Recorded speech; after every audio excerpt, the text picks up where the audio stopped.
Bora mergulhar fundo na jornada bem real de um cibercriminoso moderno. E olha, isso aqui não é história de Hollywood, não. É a trajetória de um adolescente que saiu de um quarto simples, em São Paulo, e foi parar no topo da lista dos mais procurados do FBI. Tudo começa com essa frase, sabe? Ela é a chave para a gente entender a psicologia de como um jovem comum entra nesse submundo digital. No começo não era nem pelo dinheiro, era por essa sensação aí. Então, essa é a grande pergunta que a gente vai tentar responder aqui. Como é que essa transformação acontece? A ideia é seguir os passos dele, quase como se a gente estivesse lendo um manual não oficial desse universo. Vamos lá para o comecinho de tudo. Aquele ponto em que a curiosidade vence o bom senso e a primeira porta legal se abre. E não foi no sistema de banco, foi em algo muito mais próximo. Esse aqui era o cenário inicial. Imagina só, 16 anos de idade, um quarto dividido com o irmão, um computador velho com a bateria que nem segurava mais carga. A realidade dele era essa, bem longe do mundo de milhões que ele estava prestes a construir. O ponto de virada não foi nenhum plano mirabolante, foi a internet do vizinho com a senha aberta. Ele simplesmente entrou num fórum, achou um tutorial e pronto, funcionou. Ele estava conectado. E ali, pela primeira vez, ele sentiu aquele poder, um poder que ia definir todo o resto. Do Wi-Fi, a coisa escalou rápido.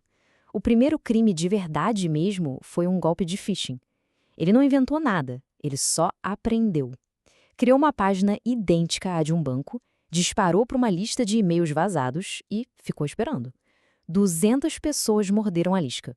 E o que ele fez com esses 200 logins? Vendeu, lá num fórum na Dark Web. O pagamento? R$ 500. Pode até não parecer muita coisa, mas para um garoto de 16 anos, era mais do que a mãe dele ganhava numa semana inteira de trabalho. O jogo tinha mudado completamente. Agora, a escalada. Daqui, ele pulou vários níveis de uma vez. Golpe de phishing era coisa pequena, era varejo.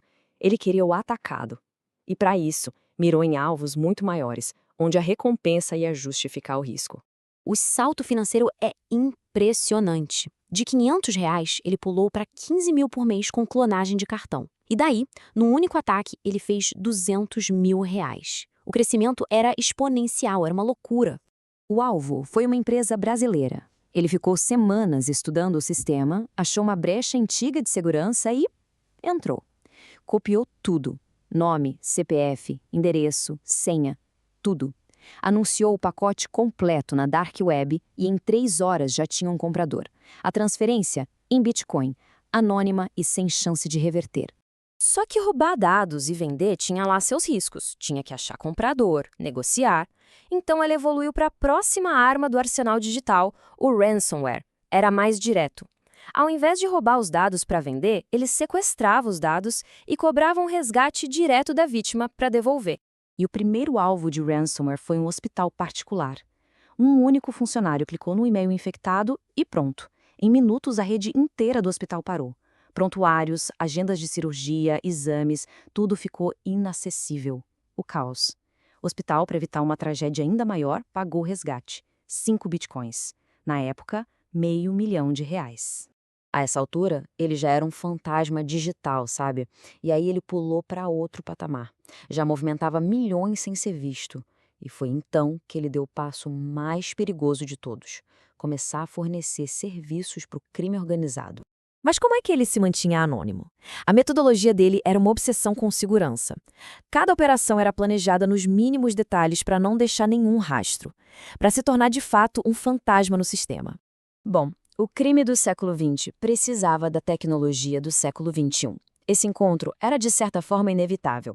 O PCC precisava de acesso a sistemas de segurança para planejar assaltos a carro fortes, resgates de presos, e ele podia fornecer esse acesso, por um preço, claro.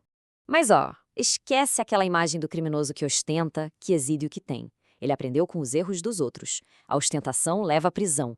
Então, enquanto ele ganhava milhões, a vida dele era super discreta. Um Corolla, um apartamento alugado. Como ele mesmo dizia, a discrição é a criptografia da vida real. Depois de centenas de operações perfeitas, o que poderia dar errado, né? A queda não veio de uma falha de segurança, não foi um erro de código ou um hardware rastreado. Veio de um erro humano. A ambição levou ele a atacar alvos internacionais, uma empresa de tecnologia americana. Ele conseguiu, pediu 20 bitcoins e recebeu. Só que algo mudou.